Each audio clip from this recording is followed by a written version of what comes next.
Olá! Hoje a gente vai destrinchar uma das maiores, se não a maior, atualização em saúde do coração dos últimos anos. As diretrizes sobre como a gente entende e gerencia o colesterol foram, completamente reescritas para 2026 e nós vamos ver o que isso realmente significa na prática. E para começar, já fica a pergunta. Aquele número de colesterol que todo mundo conhece, será que ele está contando a história completa sobre o risco para o coração? A resposta, segundo as novas diretrizes, é um sonoro não. Tem muito mais coisa por trás desse número. Ok, vamos direto ao ponto. O que a gente está vendo aqui é o seguinte: o manual de regras que os médicos usavam para avaliar o risco cardíaco, ele foi aposentado. No lugar, entrou uma abordagem totalmente nova, muito mais precisa e atualizada. Então, vamos detalhar quais são as maiores mudanças nesse novo manual, começando pela própria maneira como a gente descreve os problemas relacionados ao colesterol. A palavra-chave agora é dislipidemia. Isso é super importante porque tira o foco de um único número.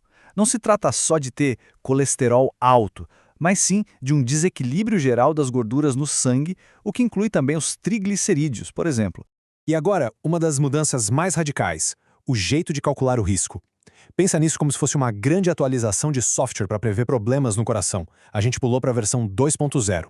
Então, o ponto central é esse aqui. A ferramenta antiga, conhecida como PCE, foi oficialmente substituída. Agora, a avaliação de risco de doenças cardiovasculares para os próximos 10 anos é feita com as equações PREVENT-ASCVD. São equações bem mais modernas e, claro, mais precisas. E isso nos leva a este novo modelo, o CPR: calcular, personalizar e reclassificar. Primeiro, calcula-se o risco base com a ferramenta PREVENT. Depois, esse risco é personalizado, levando em conta outros fatores de saúde únicos de cada um. E, se ainda houver alguma dúvida, o risco pode ser reclassificado com exames mais específicos. É uma abordagem muito mais dinâmica e individual. Agora, prepare-se para uma reviravolta interessante. Por um bom tempo, a ideia de mirar em números específicos de colesterol tinha sido meio que deixada de lado. Pois bem, adivinha? As metas numéricas estão de volta e mais importantes do que nunca.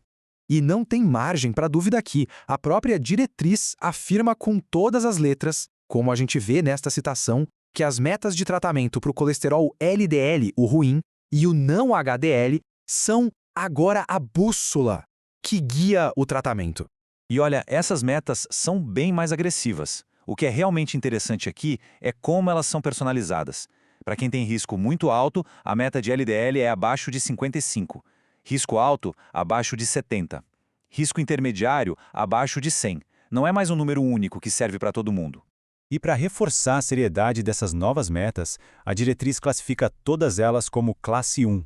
O que isso quer dizer? Quer dizer que o benefício de seguir a meta é muito, mas muito maior que o risco. É o nível mais forte de recomendação que os especialistas podem dar. Bom, mas não para por aí.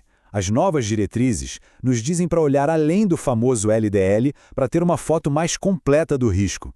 E isso traz novos protagonistas para essa história.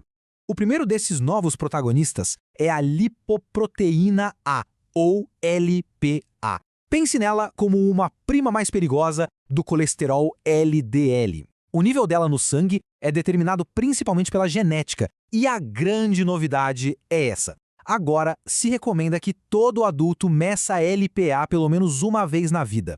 E este gráfico aqui ilustra perfeitamente o porquê.